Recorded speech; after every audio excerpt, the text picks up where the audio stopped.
Good afternoon. It's so lovely to see everyone here. I'm just going to begin by saying that we wish to acknowledge the land on which the University of Toronto operates.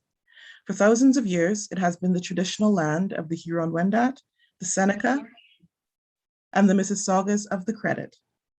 Today, this meeting place is still the home to many Indigenous people from across Turtle Island, and we are grateful to have the opportunity to work on this land. So my name is Melanie Newton, and I'm an associate professor of history here at the University of Toronto, and I am a very proud member of Censure UofT. I would like to begin by introducing our first wonderful performer today. Sugar Brown is a Toronto-based vocalist, songwriter, and multi-instrumentalist. And he is also known to those of us at U of T as Ken Kawashima, Associate Professor in the Department of East Asian Studies. All right. Thanks, Melanie. Great to see you. And thank you, everyone, for coming to this amazing gathering to support and celebrate the U of T censure. For me, this group was so inspiring during a time when we obviously feel so alienated from each other under the pandemic conditions. Stoking the fires, keeping the struggle alive for workers and for class struggles as well.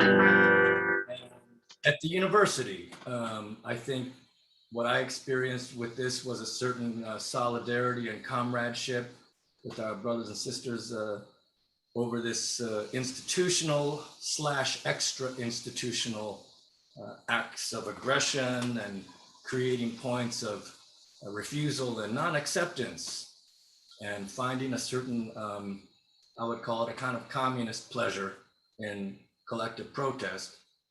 And I wrote this song in the middle of the pandemic.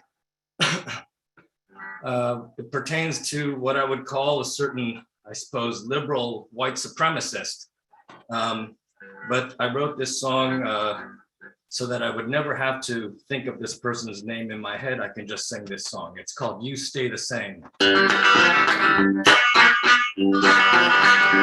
Oh, I should also say, I am called Sugar Brown. I learned the blues in Chicago from a singer named Tail Dragger on the West Side, and it changed my life. But I also actually am a legitimate professor at the U of T.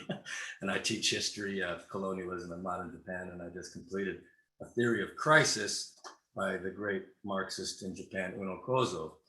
But this music for me is a way for me to also kind of liberate my soul. So here's a song called You Stay the Same. Well,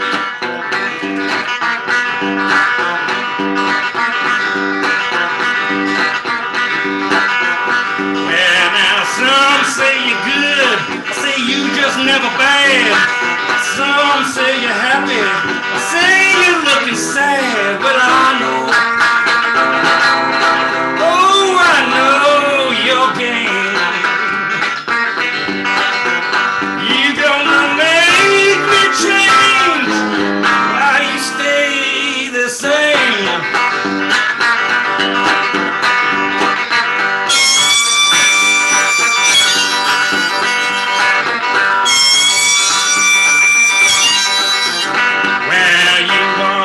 To work, never ask why. You want us to give our life to you, then die. But I know, oh, I know your game. You're gonna make me change while you stay the same.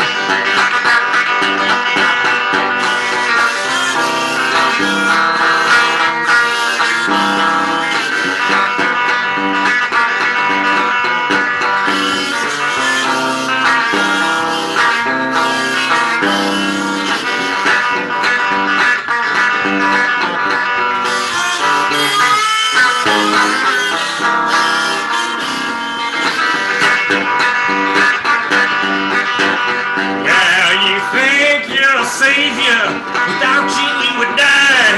But It's your behavior that makes us cry. Well, they say you like to rescue people from distress. When the push comes to shove, you're thinking about yourself. But I know, oh, I know your game. You're gonna make me change while you stay the same.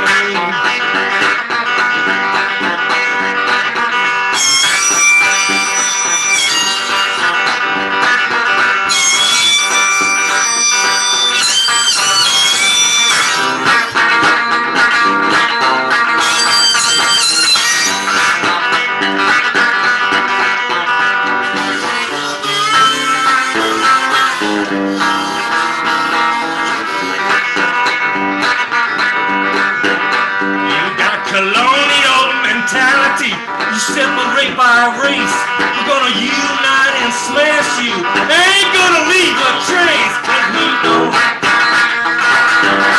oh, we know your game. You're gonna make the change while you stay the same. You're gonna make the change while you stay the same.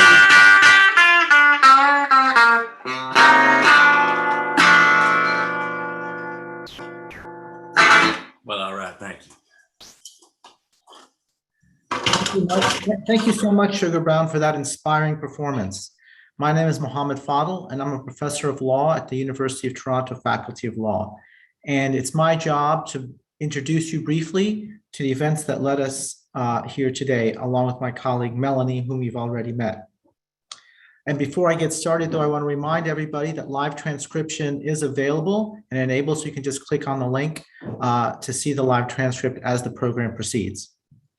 So we first heard rumors that something strange happened with regard to the International Human Rights Program when colleagues from Israel reached out to us and told us that a prominent alumnus and judge had gotten wind of the imminent hire of Dr. Azarova and told the former dean of the law school that he objected to her hire on account of her critical scholarship regarding Israel's conduct in the occupied territories. Despite our good faith efforts to reach out privately to the former dean to explain, no information was forthcoming. Credit must be given to my colleagues on the Faculty of Law who were involved in the IHRP search process and the members of the IHRP Advisory Committee who resigned in protest at the former dean's refusal to handle the situation in a collegial fashion. Their refusal to go gently into the night eventually forced the university's hand to make some effort to investigate what happened. This led to the appointment of the retired Justice Thomas Cromwell to conduct a review. The appointment of Justice Cromwell temporarily quieted the controversy until March 2021, when the university finally released the report with great fanfare, latching on to Justice Cromwell's conclusion that the dean had not acted improperly. Yet again, the university failed to take into account the input of members of the Faculty of Law who saw in the Cromwell report, regardless of one's views on its ultimate conclusions, damning evidence of wrongdoing at the highest levels of the university. Their courageous refusal to go along with what was clearly a whitewash manifested itself in a public letter to the Canadian Association of University Teachers that was released just prior to COUT's meeting, in which COUT was to vote whether or not to censure the university for its handling of the Azarova hire or mishandling of the Azarova hire. The intervention of this brave group was crucial in convincing COUT not to take the Cromwell report at face value and to proceed with the censure until the university made a good faith offer to Dr. Azarova. This crisis was precipitated by the conflation of three disturbing features endemic to the modern university: a lack of institutional collegial governance, institutional beholdenness to donors with private ideological agendas, and the Palestine exception.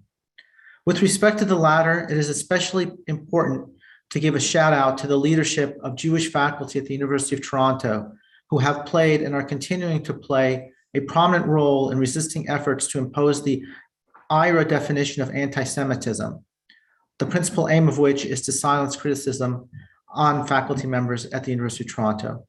Their critical work paved the way for the successful mobilization of the university community and others against the university's treatment of Dr. Azarova.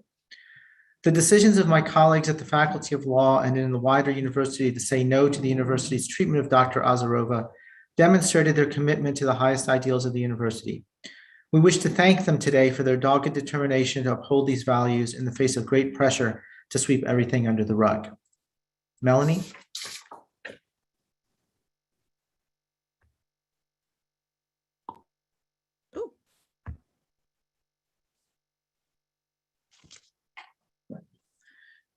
I want to express my deep gratitude to and admiration for my brave and determined colleagues at the Faculty of Law, including Mohammed, who throughout the academic year 2020 to 21 fought back against this egregious violation of academic freedom.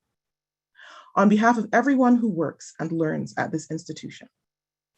Throughout that year, many of us who were not at the law faculty were appalled by this scandal, but could do little more than follow the reports of what was unfolding and offer moral support. The parallels were painfully obvious between the Palestine exception at work in the Azarova affair and the University of Illinois' 2014 rescinding of its offer to Professor Stephen Salaita, the refusal to offer tenure to Nicole Hannah-Jones at the University of North Carolina because of donor objections to her work on the 1619 project, the systematic repression being faced by colleagues and students at institutions of higher learning in countries around the world, including India under the BJP, and the list goes on. The CUT censure, determined in a unanimous 79-0 vote at a CUT meeting on April 22nd, 2021, created an opening for concerned faculty and students who were not at the law faculty to join with our law colleagues in their struggle to expose the university's wrongdoing in the Azarova affair. And a group of us came together as Censure UofT. Never again, after this situation, should any of us faculty take those CUT newsletters in our mailboxes for granted. In voting to censure the University of Toronto, one of the most powerful institutions in the country, CUT lived up to its mandate at a moment when our university's leadership utterly betrayed its own stated values. The defense of the CUT censure and U of T senior administration's clear intention to defy it and continue, to quote our president, with business as usual, brought us together and gave us a platform to expand this fight. A growing community of intellectuals and students recognized that this crisis at U of T raised fundamental questions about universities' commitments to racial justice and human rights at a moment of historic global reckoning over precisely these issues. In early May, Black faculty, students, and members of the wider Black intellectual community publicly called on former Governor General Michael Jean not to proceed with a high-profile lecture at the Factor Inwintosh School of Social Work. 104 Black intellectuals signed the open letter to Ms. Jean, who graciously, publicly, and unequivocally expressed solidarity with the censure and canceled her engagement. At the same time, former Liberal Cabinet Minister Selina Cesar-Chavez publicly announced that she was postponing her scheduled appearance at the university with the same grace and in the same spirit of solidarity. In the months that followed, a truly astounding global list of folks pledged support for the censure. Some of those colleagues are with us here today. In June, our colleagues at Scholar Strike Canada and the Nathanson Centre on Transnational Human Rights, Crime and Security organized 2 public education sessions at which CUT representatives, Censure UofT members, and other speakers addressed hundreds of faculty, students, and the public about what happened at the law school and why it matters, dissected the inequities of donor power, and reminded us all of why academic freedom is so important to a climate of respect for human rights, dignity, and democracy. Jewish faculty and students organized against the insidious ways in which the International Holocaust Remembrance Alliance, or IHRA, definition of anti-Semitism is being used to target researchers, students, and educators who, like Dr. Azarova, dare to research and speak out about Israeli occupation of Palestine and violations of Palestinian human rights. Students from across the university have organized on social media and public on-campus demonstrations, written to the administration, and defended their right to an education whose content is not determined by the whims and political priorities of powerful donors. Together, we force this institution to back down and honor its commitment to Dr. Azarova. The cult censure has been paused, but the struggle is not yet over. We have a long way to go in our fight to transform the institutional culture that got us here. But make no mistake, this was a victory. Together, we made sure this past spring and summer that it was absolutely not business as usual at the University of Toronto. Mohammed? Thank you, Melanie, for those inspiring words. Now, I invite you to join us as we listen to our panelists reflect on the accomplishments we have made in vindicating the democratic values of our university and what remains to be done. And so I now turn over the program to my colleague, Wahikea Miley, who was a Kanaka Maoli scholar, activist, and practitioner from Manawali, Oahu. He is assistant professor of Indigenous politics in the Department of Political Science and an affiliate faculty in the Center for Indigenous Studies and Center for the Study of the United States. Wahikea, go ahead, please. Aloha and mahalo. When I was hired at U of T in 2019, I was doing media work at an Indigenous blockade at Mauna Kea in Hawaii. We Kanaka Maoli stopped development on our sacred mountain, Mauna Kea, for the 30-meter telescope, a project with an investment of about $250 million from Canada, which the University of Toronto is an institutional partner in. As a multinational corporate project estimated to cost $2.4 billion now, with millions to spend on public relations, we had our work cut out for us. But the blockade's media team didn't need that kind of capital to win the PR battle. Indigenous people have been fighting against white supremacist narratives for conquest since 1492. I learned intimately then just how important media work is, to frame your own narrative, to challenge and speak back to the dominant narrative, to create independent infrastructure, to support other movements in solidarity, and to build collective people power. As Angela Davis has said, freedom is a constant struggle. So too is the media work to get free, from Hawaii to Palestine to Toronto. As an organizer with the Censure UofT coalition, I had the honor of working on our media and communications.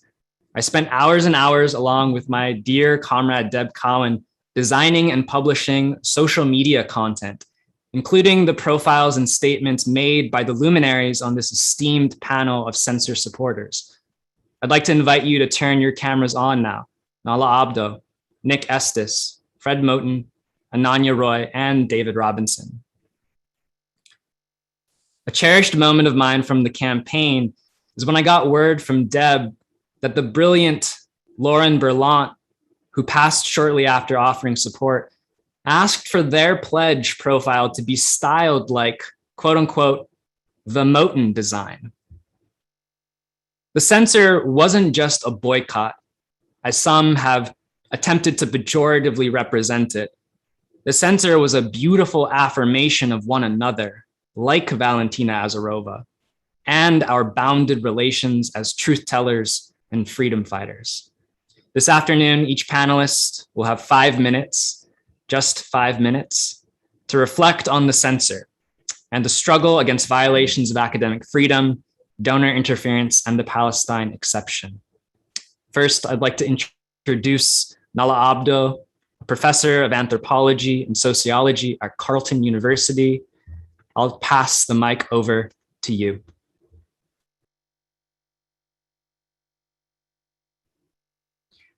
Thank you to all of the organizers. Let me begin with an acknowledgement here that I am sitting and speaking from the territories of the Algonquin and the Anishinaabe people, now called Ottawa. I'm not sure exactly when it was called Ottawa, but now it's called Ottawa. On this occasion, actually, where Bristol University faces boycott as public fury over the sacking of anti-Zionist Professor David Miller Gross, I have only a couple of points to make. One on Zionist apartheid as the policy of the Israeli settler colonial state, and second, what we mean by Palestine exception. The UN resolution that Zionism is a form of racism stayed with us for over 16 years until the US forced the UN to rescind this resolution on December, 1991, preparing for the Oslo Accords, which is disastrous for the Palestinians. Still, the racism and racializing of the Zionist ideology have never changed. Israel continued to be described as racist or apartheid by its own human rights organization, B'Tselem, by the International Human Rights Watch, and various others, both in Israel and globally. In addition, international legal scholars serving as UN special rapporteurs to the United Nations in the Middle East, including Richard Goldstone and Richard Falk, reported that Israel has violated Palestinian human rights and likely committed crimes against humanity. ESCWA Executive Secretary Rima Khalaf resigned from her post in response to the formal request by UN Secretary General that ESCWA withdraw the publication of a report that asserts Israel is committing apartheid. Finally, and most importantly, the legacy and continued implications of Israel's settler colonial apartheid are imprinted on Palestinians' flesh through their daily life experiences. Wishing Palestinians never existed, still uttered by Zionist officials in statements like Arabs read Palestinians, are here by mistake because Ben Gurion did not finish the job, is not just a slip of a tongue uttered recently by Knesset member Smotrich. In addition to the elimination of about 80% of the Palestinians by forcefully expelling them from outside of Palestine, stealing their lands, conducting massacres, rapes, looting of homes, and destruction of about 500 villages, and placing the remaining of Palestinians actually under military rule between 1948 and 1966, segregating them from each other and the rest of the country, continued the process of the Palestinian Nakba. Since the 1967 colonial control over the rest of Palestine, Israel has incarcerated about 1 million Palestinian men, women, and children. Compare this with incarceration of Blacks in the US and indigenous people here in Canada. Israeli historian Adam Raz reveals disturbing accounts of the 48 Nakba in a recent Hebrew book that he published. It is these and more actions and atrocities committed by the Zionist project which led former Prime Minister's son and former member of the Israeli Shin Bet, Yaakov Sharet, to state, Israel was born in sin. I am collaborating with a criminal country. He urged Jews to leave Israel. This is not my words. For the Palestinians, the Nakba was their erasure, elimination, and even genocide, a process which continues until this day. Zionism, which originated in the West, continues to work in the West, including Canada's NAIBRE, Simon Wiesenthal Center, and other Zionist organizations who continue to have a primary mission, namely silencing any criticism of Israel, and when possible, ensuring no supporters of Palestinian human rights can work freely in the Canadian Academy. With this reality of Zionism, it makes the fight against its racial and apartheid nature a just, legitimate, and moral cause. Anti-Zionism is not anti-Jewish, nor is it anti-Semitic. On the contrary, being anti-Zionist makes you an inclusive and inclusionary anti-racist. Canadian government, its media, and academy, unfortunately, continue to ignore this reality and present Israel as the oasis of democracy. So above information is closely related to the Palestine exception, by which we mean that you can discuss violations of human rights anywhere in the world, but not those committed by Israel. You can I'm so sorry. Could you please wrap up? Thank you. That you could report any vicious attacks, but stop on Israel. Justice, as far as I'm concerned, is indivisible, and human rights are indivisible. They go as far as you can imagine them, but stop when mentioning Israel. To conclude in 1 minute or less than 1 minute, the examples are various. One is the talk of Prime Minister at Brock University accusing BDS of being anti-Semitic. Another one is the interview with Joe Sacco on the CBC, where the CBC declaring Palestine does not exist and forced Joe to apologize the next day. The questions or the examples from the academia are plenty, and we are all aware of. I'm going to stop here. Thank you very much. Mahalo, and thank you so much, Nahla.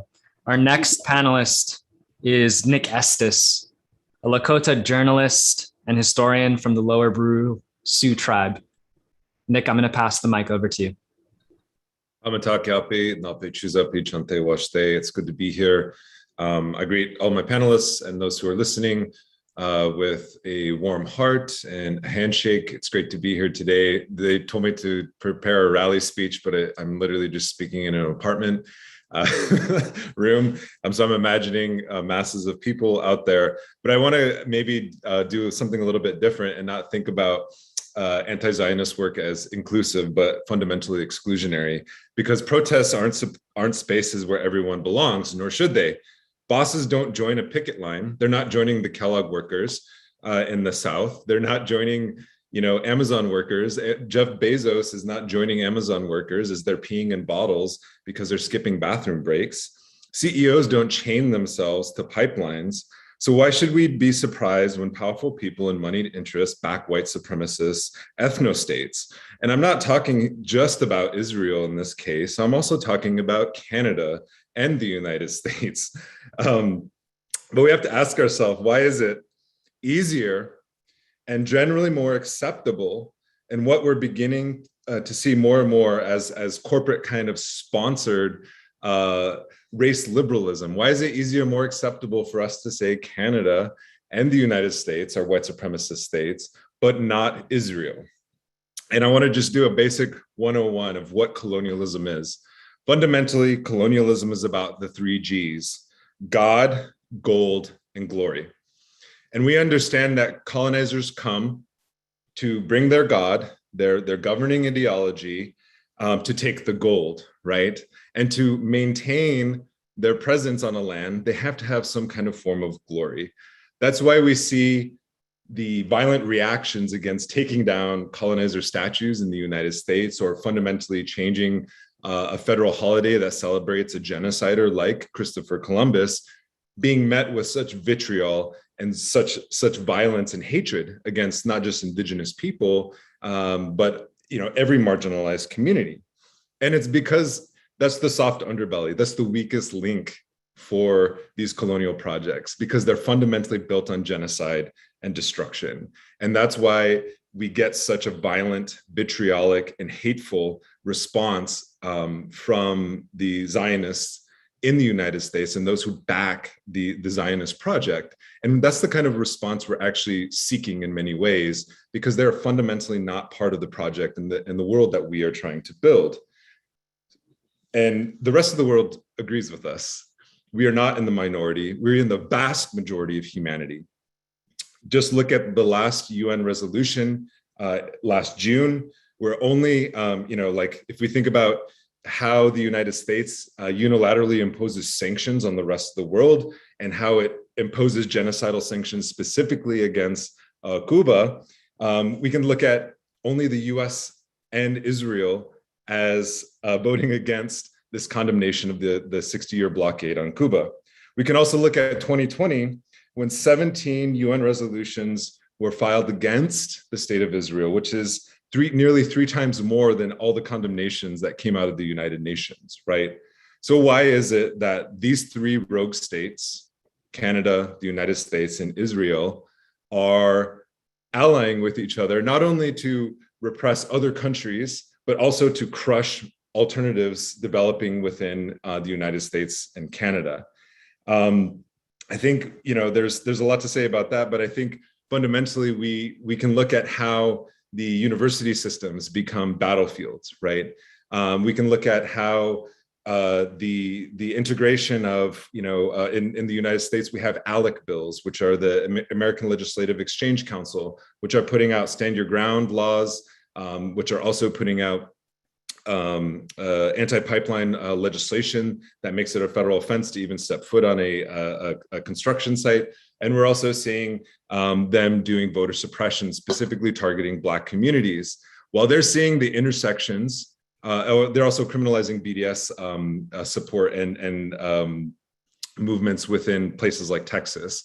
So while they're seeing the intersections of these specific struggles, we're only allowed to talk about them in siloed places, right? And so we have to ask ourselves, why is it carry more currency to say something like anti-Semitic, but nobody cares if you're anti-Black, nobody cares if you're anti-Indigenous, nobody cares if you're actively committing genocide, and it doesn't meet the same kind of standards of that. And to my mind, it says that there's an attempt to even water down the actual real threat of anti-Semitism, which is growing in the United States and Canada, in an effort to actually blame those who are most victimized and those who are most marginalized. And I'm running out of time, but I just want to say one last thing. I want to talk a little bit about the resolution that my colleague was talking about in 1974 that said that Zionism was a form of racism. Out of that UN convention to combat apartheid and racism and colonialism was also the first recognition of indigenous people. There was a fundamental alliance between the peoples of Africa, the indigenous peoples of America, and Palestinians. And it was through that specific resolution that we also began to identify ourselves as a political bloc, as indigenous people of the world. And that alliance was so important and so powerful that when the Holy See out of Italy decided to celebrate, the 500-year anniversary of Columbus discovering America, the entire African bloc of the United Nations literally got up and walked out, right? They didn't invite the European colonizers with them when they left, right? So we have to remember that not only does the rest of the world stand with us in this specific issue, but we also can include colonizers in our protests. And we have to fundamentally, build a world and a movement that is inclusive to us and reflective of us and isn't trying to conform itself to the kind of corporate bureaucracy and the neoliberalization of university systems that we see now. So thank you so much for inviting me here, and I'm happy to answer any questions later on. Mahalo, and thanks so much, Nick. Our next panelist is Fred Moten, a professor of performance studies and comparative literature at New York University. I'll pass the mic over now to Fred. Thank you. Thank you very much. It's a pleasure to be here. At another moment in the history of Palestinian resistance and international solidarity with that resistance, an esteemed and admired colleague whose own political stance is impeccable expressed their skepticism regarding the efficacy of boycotts in general. Their question was, what is it that we have to withhold whose withholding might actually damage power? Their implicit answer was that in general, the effect of power has been to ensure that we don't have much of anything to withhold. That answer requires us then to see the necessity of the demand, to whose logic and to whose neurotics, given in the gravitational pull of reform and conformity that constitute the terrible secret of the logic of the demand in its necessity. But what if, in addition to the demand in its legitimacy and in the legitimation it unwillingly bears, something remains always to be withheld? What if what we always have to withhold is consent, not as a sovereign decision, but rather as insovereign chance? Insovereign chance is consensual sharing, whose protocols of indetermination are our invention in sharing. In sharing, we do not accept or accede to the terms of order, which are given again and again in the brutal indifference of relation, where the difference between antagonism and conflict makes a world that makes no difference. world and relation in their separatist and conceptualist unmaking of earthly difference are, as Cedric Robinson teaches us, the real terms of order. And our answer to those terms can't be in those terms, but rather must set them aside, set them beside themselves with a kind of emphatically mutant mood, a withdrawal that is also a refusal of world and relation and necessarily hierarchical relation, which form the violent conceptual scheme upon which higher learning, the learning that looks down and stomps down on the earth in its existential practices with that combination of epistemological and political economic grasp that is the hallmark of the colonial plantational university, is grounded. Refusal of those terms is not given simply in the moment of withdrawal. If that moment is allowed to stand alone, it is reduced to mere expression. Rather, such withdrawal will have tended towards refusal in and as general, generative, a formative strike, only when we reorganize our own sociality and take up the endless task of renewing our own habits of assembly. It is the call to boycott more so than the response to that call that constitutes a practice of solidarity. The response is a commitment not simply to join or to act out some new external relation or to performatively express a solidarity that ought to pass a show. It is also a commitment to non-local, disorderly reorganization, to some distant, spooky, performative practicing. The watershed moment that is given in the promise of call and response is really a moment of woodshedding, not in anchoritic isolation, but rather in cenobitic gathering. The extension of that call from Palestine gives us a chance to get our shit together here in North America. Similarly, the extension of that call from the University of Toronto allows us to get our shit together in NYU. So I'm thankful for another chance for us to get our shit together.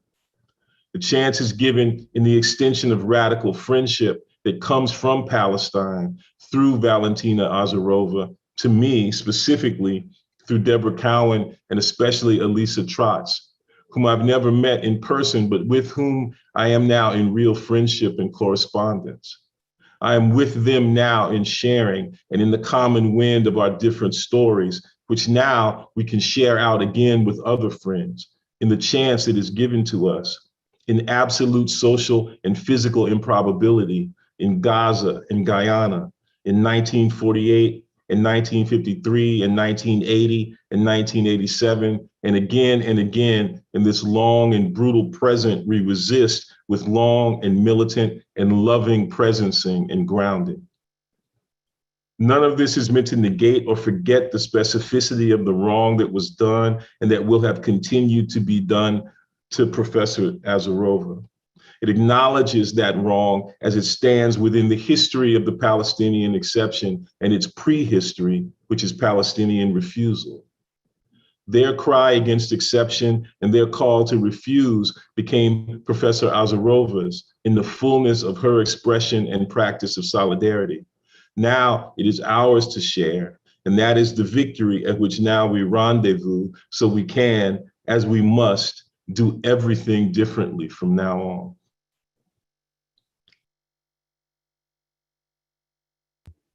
Mahalo and thanks, Fred. Our next panelist is Ananya Roy, a professor of urban planning, social welfare, and geography at the University of California, Los Angeles, and founding director of the Institute on Inequality and Democracy. I'll now pass the mic over to you, Ananya. Hello, everyone. It's an honor to be on this panel. Thank you, Deb, and the many fierce organizers of Censure UofT. I want to use my brief time to reflect on the moment at hand and the peculiar institution that is the global elite university. Last year, at the height of the renewed uprisings led by the movement for Black Lives, we at the University of California asked ourselves, what is the university in the time of abolition? What we imagined and insisted upon was not just divestment from policing, but also what Ruthie Gilmore insists abolition must be, presence. As we took up once again this labor of institutional transformation, so university administrators, like the executive class of all institutions, performed utterances and gestures of racial justice. They took a knee, issued endless emails stating that Black Lives Matter, and even directed resources to cluster hires. Such performativity, already mainstreamed through the apparatus that is diversity, equity, and inclusion, left untouched the university's deep complicity in structures of racial capitalism and the extended geographies of US imperialism. And when a new round of violence unfolded in Sheikh Jarrah, and when the enclosure and bombardment of Gaza was once again visible, it became clear that one word would in fact remain unutterable in the university's declarations of human rights and racial justice: Palestine. Unutterable. Palestine on its own terms, and Palestine as the signifier of a global concatenation of settler colonialisms, Palestine on its own terms, and Palestine as the signifier of global solidarity for abolition and decolonization. This is why Censure UofT has been so very significant. It has been a barricade across our universities declaring our collective refusal of Palestine's erasure. Because what has been at stake in this case is not just the matter of external and undue influence, but also the erasure of Palestine as a legitimate academic concern. To state, as did Edward Said, that Palestine has not disappeared is then simultaneously a statement that the university is much more than the rule of an executive class. It is and must be constantly occupied and lived as a space of radical possibility. We are, of course, all beholden to Professor Moten as we contemplate and enact such possibility. The question on my mind, though, and one that I'm sure comrades at Censure UofT are taking up, is this: what comes after censure? Of course, this censure isn't a singular bounded moment. It is a terrain of struggle. I would like to suggest that a key aspect of this terrain is differentiated risk. The global elite university is governed through differentiated risk. From the structured precarity of those kept outside the tenure system, to those who are cast out, those who become what I call unbearable presence, for their commitment to that which the university deems unutterable, intolerable. Such expulsion is, as Dylan Rodriguez would argue, the university's own distinctive form of counterinsurgency. And the point I want to make is that this expulsion is differentiated. We do not all bear equal risk of it. And the governability of the university by the executive class pivots on this differentiation, that it is not all of us.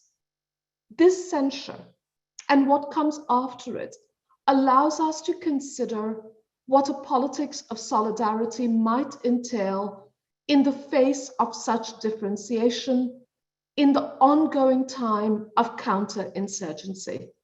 I look forward to continue building in this way across all our universities. Thank you. Mahalo and thanks, Ananya. Our last panelist for this first panel of today's event is David Robinson, who is the executive director of the Canadian Association of University Teachers, or CAUT. David, I'll pass the microphone over to you now. Great. Well, thank you so much. And thank you so much for the invitation. This really important event. Like Professor Abdo, I'm speaking to you from the unceded territory of the Algonquin people today. I just want to reflect briefly on just how remarkable it is, how far we've come in such a short period of time. It was almost a year ago to the date that CAUT, our Academic Freedom and Tenure Committee, was debating this case after the facts had come out. And we were bringing forward a notice of motion of censure at that point. So we were beginning the censure process about a year ago. And I can tell you there were a lot of skeptics, mainly from outside of CUT, a few from inside, but a lot of people said, you can't censure the University of Toronto. This is the University of Toronto. It's one of these global elite universities. They're not going to pay attention to you. They could just ignore it, and then you've got to find a face-saving way out. But in response, our view was that if we don't take a stand for academic freedom, for academic integrity, who will? It's up to us to do the right thing here. And the university, of course, initially doubled down. As Melanie mentioned earlier, they said it's going to be business as usual. We're just going to continue. Well, unfortunately for them, it was not business as usual. It was anything but. And the reason was the incredible local organizing, campaigning, and expression and demonstration of support and solidarity from within the U of T academic community and beyond. And I think this is something the university did not count on and took them by surprise. And I just want to shout out to Censure UofT, all the activists, the folks in the law department, the colleagues there who worked very, very hard, is you did the heavy lifting here. This was not CAUT from our office in Ottawa doing the work. You guys on the ground did the work. And this was a case study of how to run a successful censure campaign. I have profound gratitude to all of you who showed that commitment. And I just want to reflect on a couple of lessons that I've learned that I want to share. One is, as picking up from my previous point, is the importance of organizing and building solidarity. Is without that, I don't think the censure would have been successful. We wouldn't have been able to push the university to reverse course. And part of that solidarity was the incredible support we got from students. And I would not want to ignore the fact that the bridges that we built with students on this was really important. And also just the work that everyone did, whether you sent a tweet, whether you pledged support, whether you declined to participate in events hosted on campus, or whether you organized or participated in virtual webinars, all of these things mattered and collectively forced the university to reverse course and finally do the right thing in reoffering the job to Dr. Azarova. Of course, there are still many more issues at stake here. This wasn't the first time. We have to remember that the University of Toronto ran into a controversy over donors trying to exert influence. And U of T is not the only institution where this is an issue. So there are systemic issues that we also need to be aware of. And of course, the issue of collegial governance and the lack of collegial governance around this particular case is really important. We need to ensure that academics make academic decisions, not donors, not governments, not administrators. This remains a problem everywhere. We need collectively to take back the university. The university belongs to us, not to governments, donors, the administrators. So this is a call, I think, to remain vigilant. If we collectively in the academic community don't stand up for academic freedom, for academic integrity, or academic autonomy, no one else will. So I thank you all for all the work you've done. I know everyone participating has played a role. It's really important. And I think we've learned a lot. So thank you again. Thank you very, very much. Great. Mahalo nui loa to our panelists on this first initial panel, to Nahla Abdo, Nick Estes, Fred Moten, Ananya Roy, and David Robinson. Really appreciate your reflections and celebratory remarks. Before I pass it back and welcome back to the stage, Sugar Brown, I'd like to remind folks to please stay around with us for the following panel. We'll have a second panel. And with that, I'll leave the stage open for Sugar Brown. All right, thank you. What an inspiring panel. I'm so moved and also fired up and inspired. It brings to mind my dream of the University of Toronto, conversations like this. I wanted to affirm so many points, but I think it would take too much time. But I would just like to say that I really think it's important, as Nick Estes said, to really repose and rethink and reassert the critique of the colonizer as an object of critique, I also want to say that when we think of the question of the colonizer, of course, we think of those 3 G's you mentioned, and gold is one of them. And gold, of course, comes back down to the question of land, because where are they going to find that gold? It's in the land. And so in my research also on the colonization of Korea by the Japanese Empire in 1910, that, of course, was the primary target. And I have a song that gets to these questions. I call it a song called I Am a Volcano Woman, which is a song about a time when I was living in Seoul, Korea, which gets to the question of these politics of expropriation and dispossession of the relationship, of dispossession of the land by the direct producers on the land. And I was living in Seoul, Korea, in a place where there are a lot of musicians, and suddenly the city decided to create a new subway line and destroy half the city, half this neighborhood.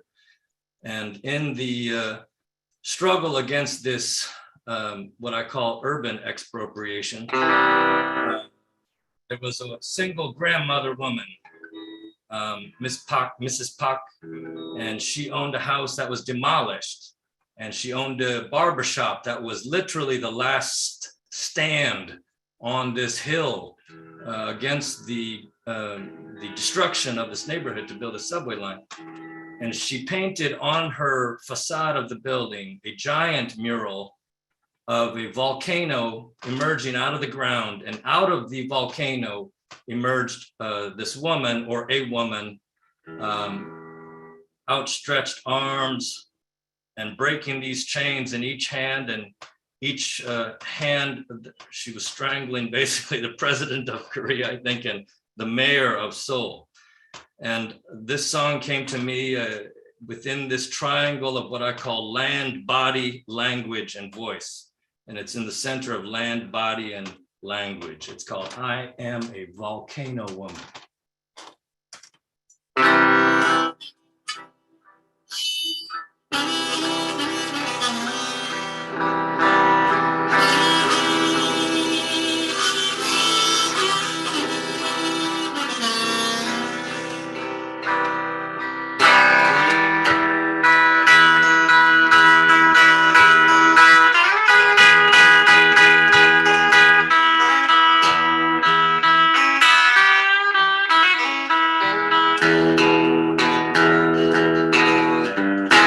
I'm a volcano woman. I'm erupting from the ground.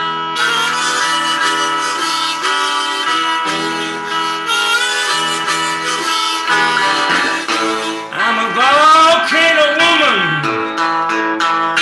Yeah, I'm erupting from the ground.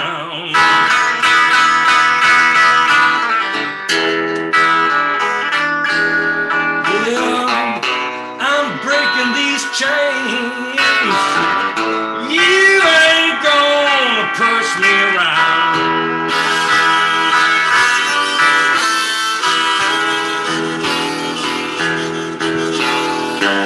They got a new subway line with a wrecking ball crew.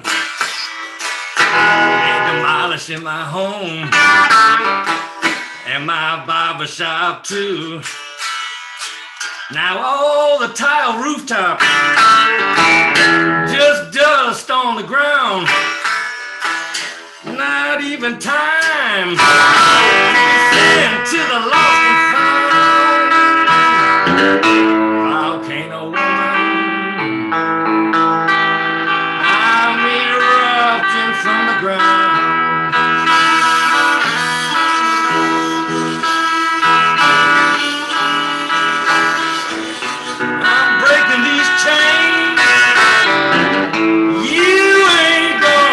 Push me around.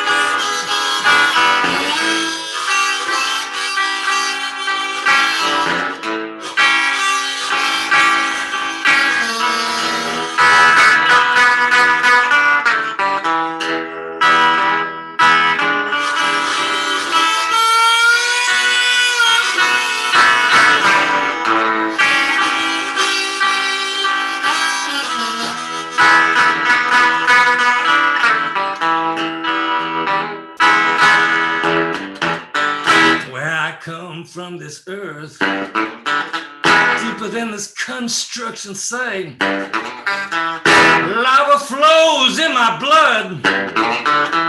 You know it keeps me in this fight. Now there ain't no river that'll put out my fire. My smoke will make you cry, and my flames will be higher and higher. I'll paint a woman. Oh, I'm erupting from the ground. I'm breaking these chains. You ain't gonna push me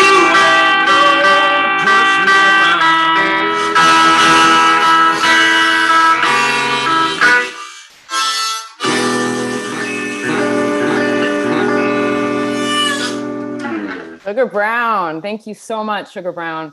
Really appreciate that, Ken.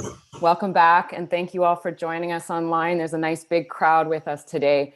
I'm Deb Cowan, a professor in the Department of Geography and Planning and a member of the Jewish Faculty Network.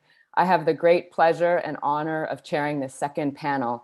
Together, today we celebrate and we reflect, and I want to thank again all the panelists from the first session, but we also focus on the work ahead, as Ananya advised.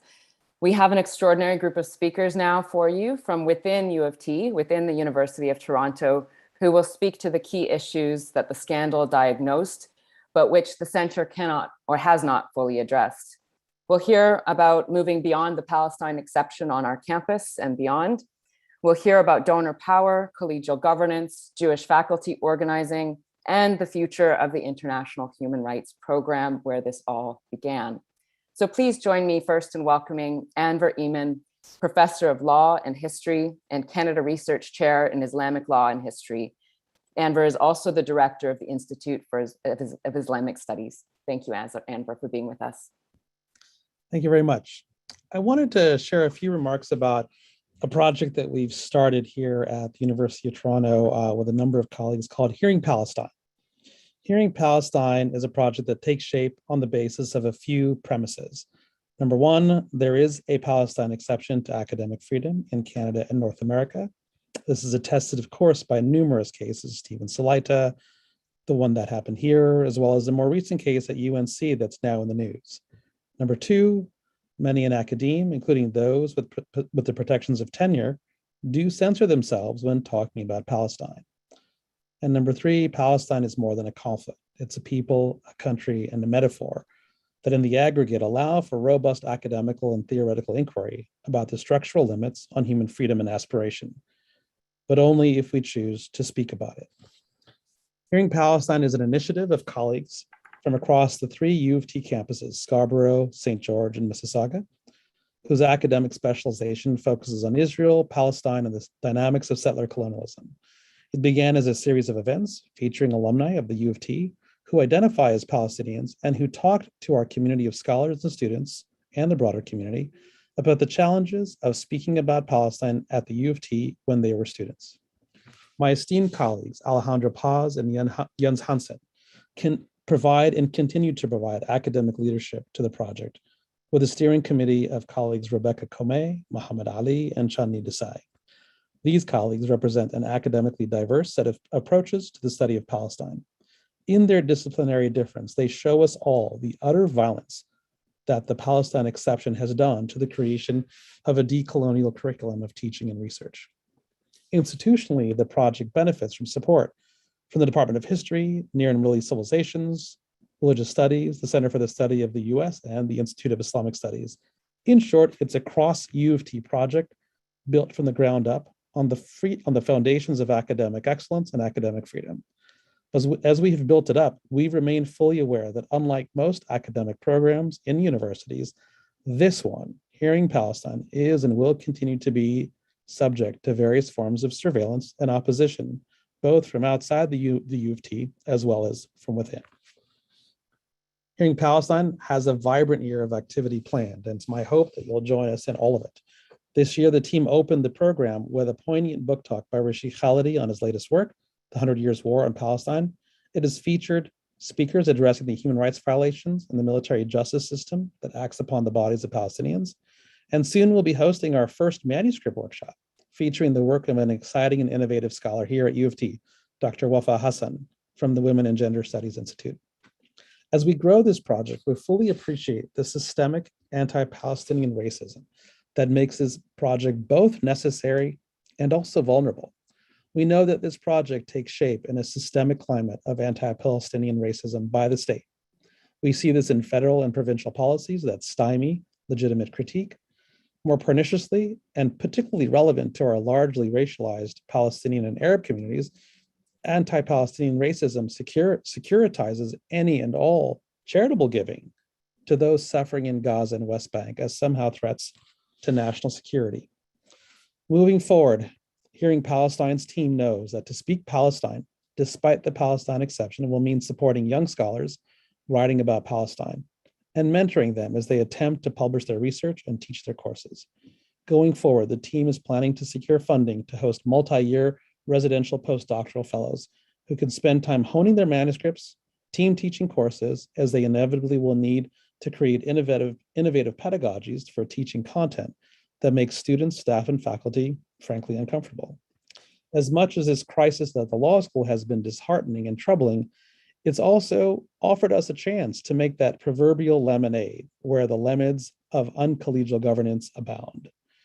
Going forward, it's my hope that the program here in Palestine can become more than a program, but instead a standalone center for the study of Palestine as a distinctively Canadian center for the study of Palestine, perhaps the first and only one in the country.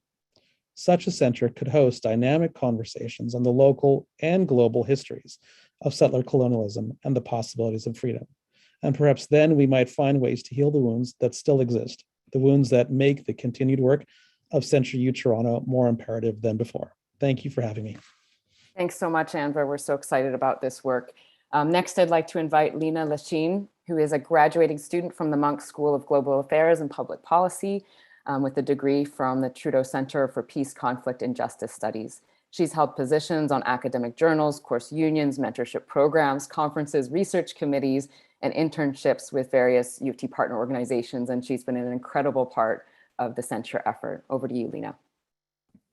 Thank you so much, Deb, and thank you, Anver, for starting off the wonderful panel. Today, I speak as a student who has, like Deb said, been witnessing and learning from and participating to some degree in the Censure movement this last year. And there are so many things about the movement that have opened my eyes as a young person in an academic institution. But what has struck me more than anything actually occurred after the announcement of the current pause on censure. Just in the first month of this school year, I have had an unbelievable number of students from across the academic spectrum at the undergraduate and graduate level share with me their ideas on brilliant research and different projects on Palestine and where they might start with accessing resources. And when I say brilliant, I really do mean brilliant. I know I'm only in my undergraduate and perhaps don't have the best understanding of academia, but when I hear something interesting, these ideas are new and they're understudied and they're timely. And so I think a lot about how many projects and ideas over the decades were squashed down because students could not envision themselves excelling at something and pursuing a study pertaining to Palestine. And even if they were not going to face direct backlash, there was very little resources available, and there's tons of precedent to make them very hesitant. It's really a sad thought to think about. The entire environment robbed a lot of young people the confidence to explore things that they are interested in and can produce excellent work on. And so the censure movement, above all, has resulted in a collective boost in our confidence, and it's been wonderful. We are now able to pursue these academic endeavors on Palestine. Enver had introduced Hearing Palestine, which is this new initiative at the University of Toronto, but there's also a small student group that formed, which is the Palestine Forum, with the goal of supporting, encouraging, and curating student work pertaining to Palestine. Another thing that we are actually very excited to be doing and has been working out brilliantly for us is that we collaborate with other student groups from other areas in our university to explore where Palestine might intersect and offer contributions of value. So for example, we're collaborating with the Hart House debate team on hosting a student debate on a topic pertaining to the methodology when studying Palestine, given the many restrictions in accessing primary sources. We are also collaborating with the Diaspora and Transnational Student Union for a roundtable discussion about how different diaspora might share a history of migration, of forming identity, of seeking refuge. So ultimately, we are trying to normalize and engage in making Palestine a case study, a subject of inquiry, and even, yes, a political statement. And we are, of course, very fortunate to have the staff and alumni on Hearing Palestine and Censure more broadly, who are encouraging us through this journey. And I truly cannot wait to see the incredible work produced in the years to come at our university. Thank you. Thanks so much, Lena. So while we work to make sure that this is the last scandal of donor influence at U of T, it's certainly not the first. So I want to give a quick shout out to Dr. Nancy Oliveri and Dr. David Healy, who are here in the room with us and who've inspired our work with the Censure movement. And on that note, I want to introduce my colleague and friend, Ariel Katz, who is an associate professor at the Faculty of Law at U of T. Ariel grew up in Jerusalem and got his first law degrees from the Hebrew University before coming to U of T for his doctorate. His general areas of research and teaching involve competition law and intellectual property law. Over to you, Ariel.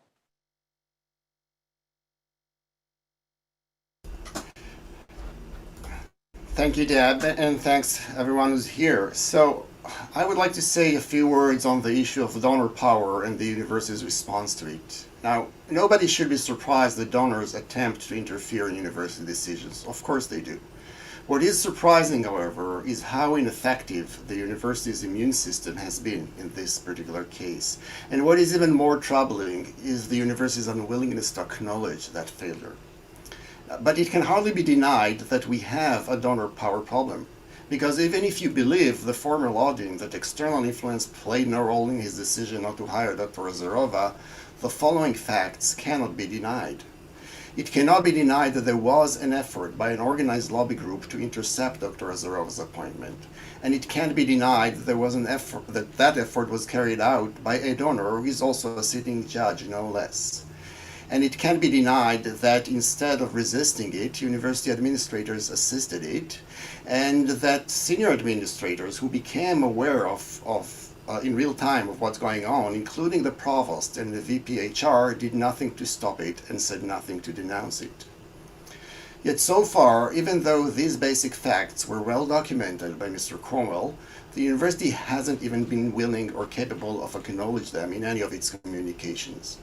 Instead, the only problem that the university was willing to acknowledge in a series of statement memos, interviews, as well as in the newly revised proposal guidelines on donation, was that some advancement staff breached confidentiality. Therefore, the only lesson that had to be learned, according to the university, from this scandal is just to ensure that when advancement staff court donors, they don't disclose confidential information. Yes, the breach of confidentiality was a problem, but it was not the real problem. The problem with discussing appointments and other academic matters with donors isn't that those matters are confidential. In fact, not all of them are. Discussion with donors are inappropriate because donors' attempt to influence such matters are inimical to academic freedom and antithetical to the integrity and the autonomy of the university as a collegially governed institution. Such matters shouldn't be discussed with donors not because they are confidential, but because they are simply none of the donors' damn business. So, Simcha Hall, we have a problem. The problem isn't with advancement. The problem is with you, who created a system that rewards advancement staff on the basis of their performance and therefore aligns their interests with those of the donors.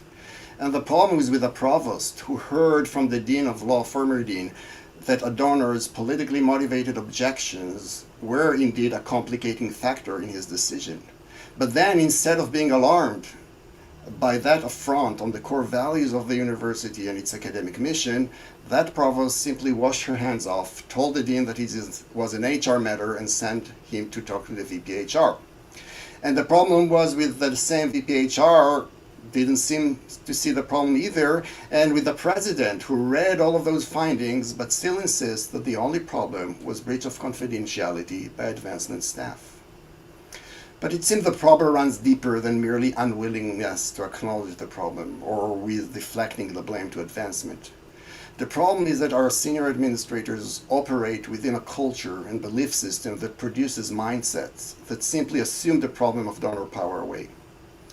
Indeed, Robert Pritchard, UofT former president and former dean of law, has offered us a glimpse into this mindset. In a letter of support that he wrote for Justice Spiro, he legitimized donor interference, explaining that deans shouldn't be insulating and isolating themselves from advice, information, and opinions from those beyond the law school. He even added that we welcome this kind of frank feedback from our stakeholders, referring specifically to the feedback that Spiro provided. But don't worry, he assured the readers, this information would not have any impact on the decision-making of the dean, since doing that would be inconsistent with the school's independence and with academic freedom. So in his view, donor interference is at once cherished and important to dean's decision-making, and yet completely inconsequential. Apparently, we can't accept that donors have influence on our deans because accepting that will simply be unacceptable. Problem solved. Now, to me, that sounds like magical thinking. But what do I know? Maybe that's why I'm only an associate professor and not a senior administrator. So, Simco, we have a donor problem and our university leaders live in deep denial. But we can't afford that denial. It is our administration isn't UofT. They can't afford it. We cannot. We are UofT. It is our academic freedom that is at stake. And if the administration isn't willing to recognize the problem so it could protect our freedom, then it's our job to do it. So this is what we're doing, and this is why we're here today, and this is why all of you are here today. So thank you all for your incredible support. You're awesome. Cheers. Thank you so much, Ariel. We'll now shift to thinking, well, to build on that with our colleague Denise Rayom, who's going to be discussing some matters of collegial governance. Denise is a professor emerita at the Faculty of Law. Thank you, Denise. Thanks, Deb. So the IHRP scandal started as an attack on academic freedom, but as we know, the aftermath revealed a whole bunch of other problems, and all of these threads intertwine. So there will be inevitable overlap between what Ariel just said and my focus on collegial governance. Now, collegial governance has two key facets. The first is the idea that members of the collegium should direct the institution. The second is the requirement that administrators be accountable to the collegium. The initial betrayal of academic freedom was possible in part because our culture of collegial governance has been so severely degraded over time. Likewise, the contemptuous response of the university administrators to criticism reflects this degradation. Routinely, administrators at the University of Toronto have shown how they imagine themselves as gods. They call the shots. They think they can do no wrong. They have no need to account for their actions, except, of course, to other administrators. Despite eventually doing the right thing by Dr. Azarova, the administration has mostly ducked responsibility for all its mistakes. Now, if we had a healthier culture of collegial governance, we could have avoided this entire mess. The law dean would have explained himself to relevant faculty colleagues, clearing up misunderstandings and testing the rationale for terminating the hiring process. A collegial decision, one way or another, would have been made in the best interests of the IHRP. The university, on learning early on of the eagerness of advancement people to run offense for a donor, would have immediately acknowledged the problem and stepped in to create appropriate firewalls between donors and any administrator making an academic decision. And in the wake of a dean's failure to respond to the concerns of his own colleagues, senior administrators, once alerted, would themselves have done something to take those concerns seriously. Instead, the dean, the provost, and the president refused completely to engage with concerned faculty. They insisted that the director position was not protected by academic freedom. Even when prodded by the Cromwell report to extend protection to clinical staff, they created an advisory group of administrators to craft a policy. They ignored calls for a truly independent, fair, and transparent inquiry.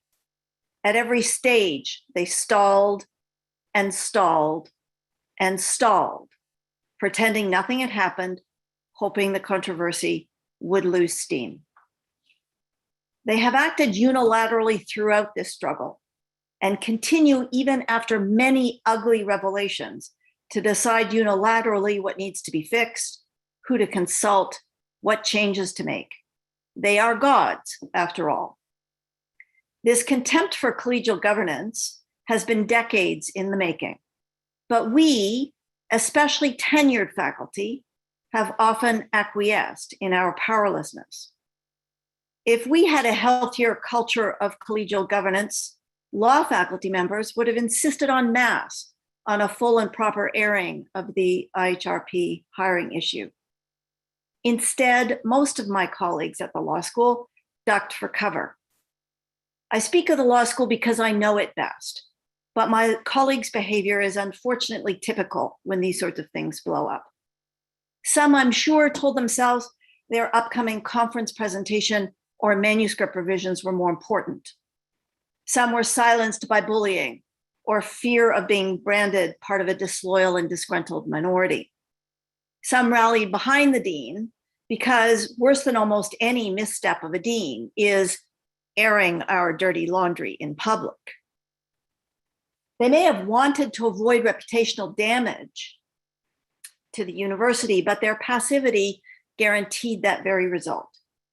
Because of their silence, it was largely up to IHRP partners in the NGO community and to alumni to raise the initial hue and cry, taking the issue public. Up to the CAUT to validate our concerns, up to colleagues outside the law school to create Censure UofT, up to the global community of scholars to keep the spotlight and pressure on by declaring support for censure. The measure of victory achieved in this struggle is owing to the work and support of all these groups and individuals. And yet, I am sorry that there was not a more vigorous response at ground zero, the law faculty. They say we get the government we deserve. That's true within universities too. It is on us to insist on a meaningful role in governance and to hold university administrators accountable. These rights will never be handed to us on a silver platter. There are at least as many motives for quiescence as there are disciplines in this university, which is to say, a lot. There are powerful forces behind them. We are none of us immune. But we shortchange ourselves, our students, our institution when we give in to them. Nor will it be easy to build a genuinely collegial system of governance. But failure to try will surely contribute to the next scandal. Robust collegial governance is the best bulwark we have against the forces that threaten academic freedom and all other values that sustain the mission of a university. If we've learned anything over the last year, it is that we cannot trust a small gaggle of administrators to safeguard these values for us. We are the university. It is well past time we took back its governance. Thank you so much, Denise.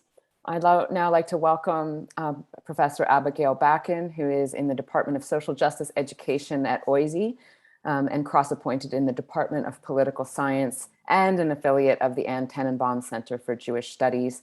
Abby is going to be speaking to Jewish faculty organizing. Thank you, Deb, and all my colleagues.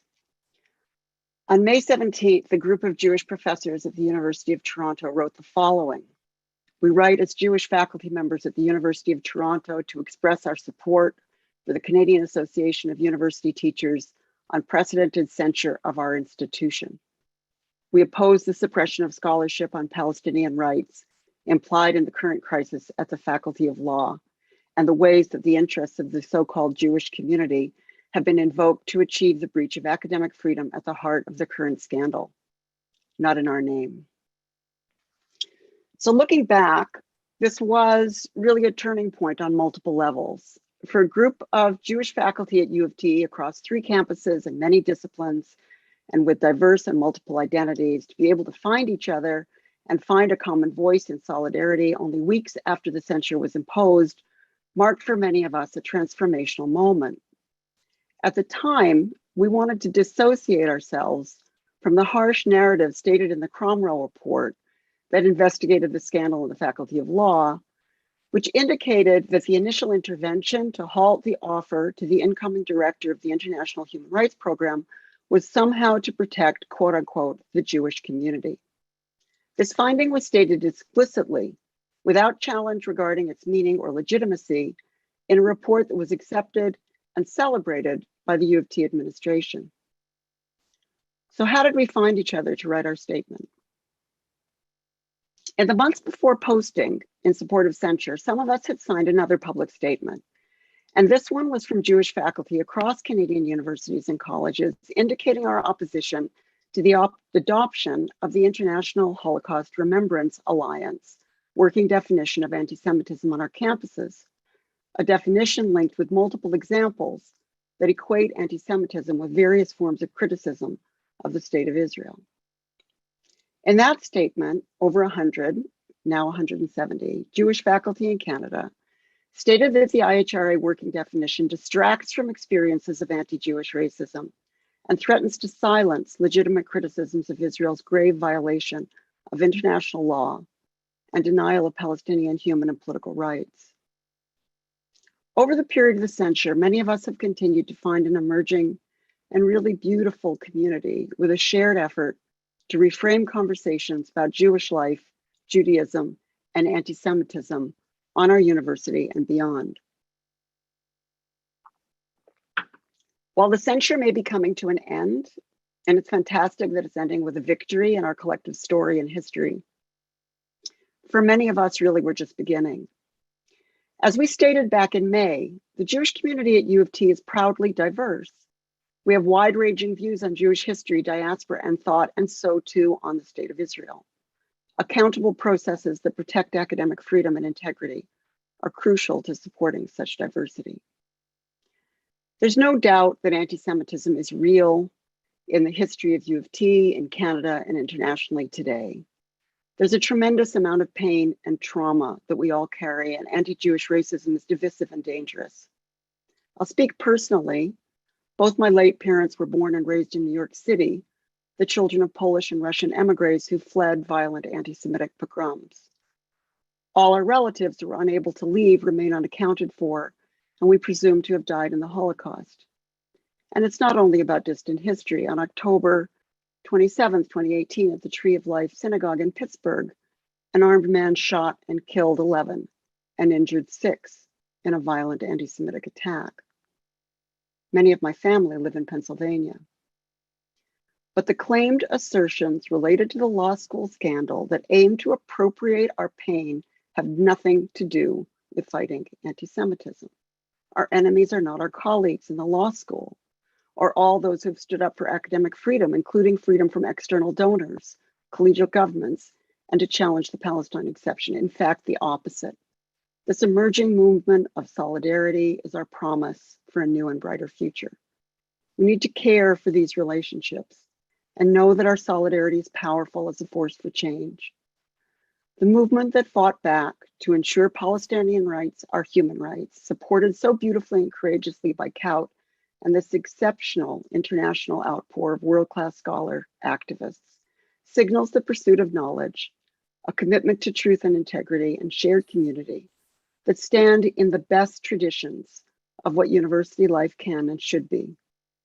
As the late Palestinian American scholar Edward Said has taught us, our work is to speak truth to power.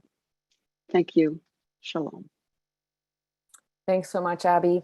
And last but certainly not least, I'd like to invite Samer Muscati to the stage. Samra returned to Human Rights Watch as Associate Director in the Disability Rights Division in 2019 after working for the International Human Rights Program at the University of Toronto's Faculty of Law, where he was Director and Clinical Lecturer for 4 years. Samra is going to be speaking to us about the future of the IHRP at U of T. Thanks, Samra. Good afternoon, everyone. As was just mentioned, I am the previous, but hopefully not the last, permanent director of the International Human Rights Program. I've been asked to speak about the future of the IHRP, the program at the heart of U of T scandal. Before I do, I'd like to say a few words about what the program used to be when it was at its best, what the program meant to me and so many others, and why it's worth saving. The International Human Rights Program at the Faculty of Law is the first and remains one of the only law school clinics in Canada that trains students to practice international human rights law and to engage in human rights advocacy, both locally and abroad. For 34 years, the IHRP has had a profoundly empowering impact on its students. It provided law students who wish to explore less conventional careers with unique opportunities to develop practical skills and to engage in impactful social justice work. The IHRP also sought to address real-world human rights issues. The clinic produced landmark reports, articles, chapters, and books, submissions to various human bodies and international courts, as well as interventions at the Supreme Court of Canada. At a time when international human rights norms are under attack globally, with the rise of nationalism and xenophobia, the IHRP provided invaluable supports to under-resourced human rights organizations through legal research and advocacy. On a personal note, the IHRP provided me, along with so many others, the first opportunity to practice human rights law internationally. The IHRP is not just a clinic and a program. It's a community and a home to so many who don't feel like they fit into conventional careers in law, and it's worth saving. One of the reasons the IHRP was so effective for so many years is because of its credibility. In the wake of the U of T scandal, that credibility, that integrity, now lies in tatters. So how can U of T save this program? First, by restoring its credibility and integrity. Without that, the IHRP will not be able to partner with human rights experts and organizations, especially because almost all of them suspended their ties to the program in light of the university's response to the scandal. In the report commissioned and paid for by U of T to review this scandal, Justice Cromwell did manage to make one good recommendation: that the university engage in a reconciliation process to heal the deep wounds the controversy left in its wake. The reinstated job offer to Dr. Valentina Azarova was a good step, but more is needed to heal these deep wounds. The first real steps to reconciliation is to own up to the truth and acknowledge responsibility. So far, the university has done neither. In fact, it has done the opposite. Despite the impropriety uncovered by both Justice Cromwell's review and the Canadian Judicial Council's investigation into the donor, who remains a sitting justice in the tax court, no one has been meaningfully reprimanded or held to account. It's telling that the only people not working at the university specifically because of the scandal are Mr. Vincent Wong, who resigned from the IHRP in protest, and Dr. Azarova, who was victimized by the scandal. I've come to accept the sad reality that this university will never own up to the truth of what happened. But I believe the reinstated job offer to Dr. Azarova is a tacit acknowledgement that the university's leadership, that they made serious mistakes. Apart from owning up to the truth, if the university truly wants to save the IHRP, we also need accountability. Therefore, I call on the president of the university, Dr. Merrick Gertler, as well as other senior officials implicated in the scandal, to act with integrity and put the university ahead of their own interests. I call on them to resign for their failures in leadership. These failures have not only allowed the scandal to fester for more than a year, these failures have destroyed a vibrant community and a home for so many wonderful students and advocates who want to make the world a better place. I also call on Judge David Spiro, who, like all judges, is bound by a judicial code of ethics, to resign. The ethical conduct of judges is a fundamental element in our justice system. It was Judge Spiro's initial impropriety that sparked the flames of the scandal. This has brought disrepute not only to U of T, but also to the Tax Court of Canada. It's time to put away your gavel.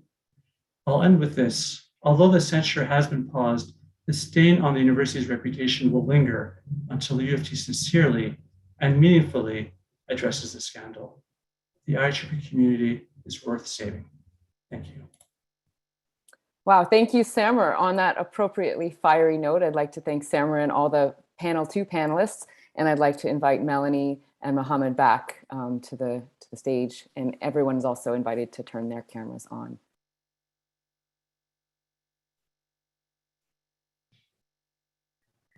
Thank you to everyone and our last speaker for bringing the fire.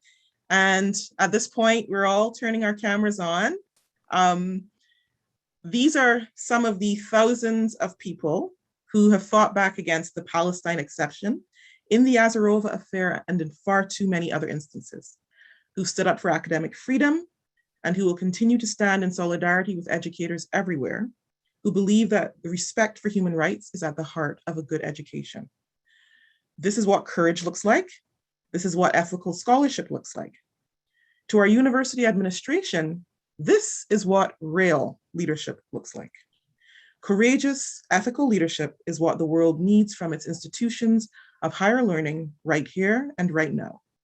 Not university leaders who believe it is their role to uphold current structures of power.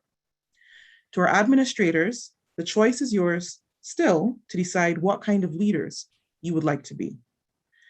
Thank you from the little group of us behind Censure UofT, to all of our panelists who are here today, and to our audience for your courage and commitment. Thank you for being the real force behind Censure UofT. So go forward and in institutions that too often do not want to hear the word, speak of Palestine. We leave you now with the amazing sounds of our comrade and colleague, Sugar Brown, who will be closing us out today. Thank you. Yeah, yes. I want to thank all of you, and especially Deb and Alyssa and Melanie, as well as Kanishka, my friend Kanishka, and Gavin Smith, who kind of pulled me into this movement. And you know, it really the lesson is when the struggle is dignified and powerful, and you become part of it, it changes you. You know, you become changed.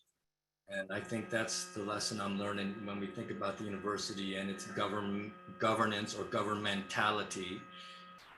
They want to govern others, but they don't want to change themselves sometimes. But as Foucault showed, you can't govern others unless you can govern yourself, but you can't govern yourself unless you have the courage to also change yourself. And you can only have the courage to change yourself if you have comrades and friends and wise masters and guides who can guide you along. So I thank my comrades and friends for doing that. And I wanted to, end this program with a song really about friendship and love, because the negative aspects of the struggles can be so tiring. We got to also keep up a kind of affirmative, joyful feeling. So this is just one song that I wrote that has that feeling. I wrote it for my nephews. It's called Brothers.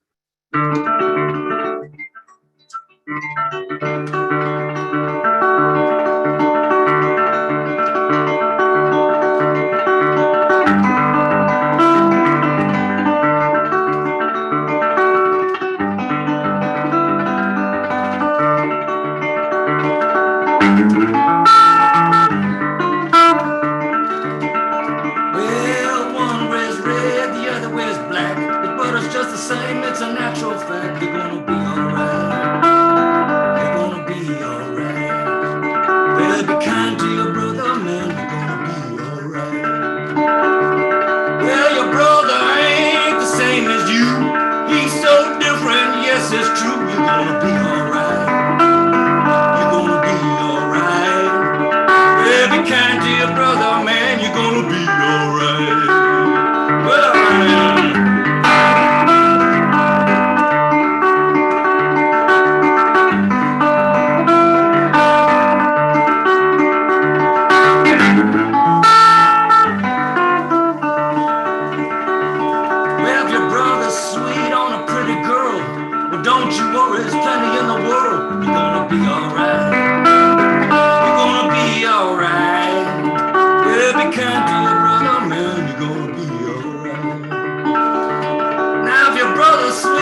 got a pretty boy. Well, that's because he wants to play with his toy. You're gonna be alright. You're gonna be alright. Well, be kind to your brother, man. You're gonna be alright. Well, if your brother wants to be a girl, well, now you're gonna have a sister in the world. You're gonna be alright. You're gonna be alright. Well, be kind to your sister, man. You're gonna be alright. Well, alright.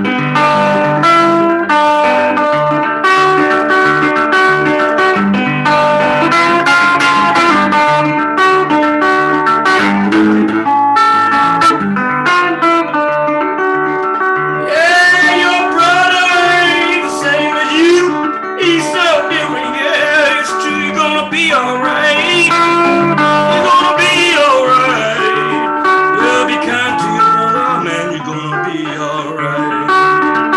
Well, be kind to your sister, man. You're gonna be alright. Well, alright.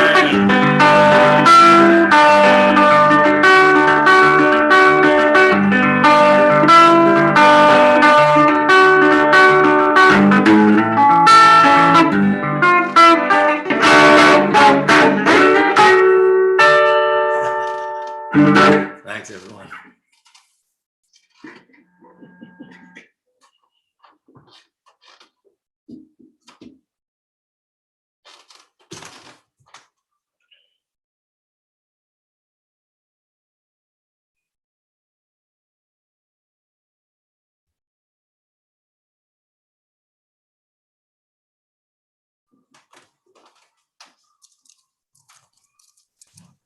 Have a wonderful afternoon, everyone. Thank you so much. See you guys later.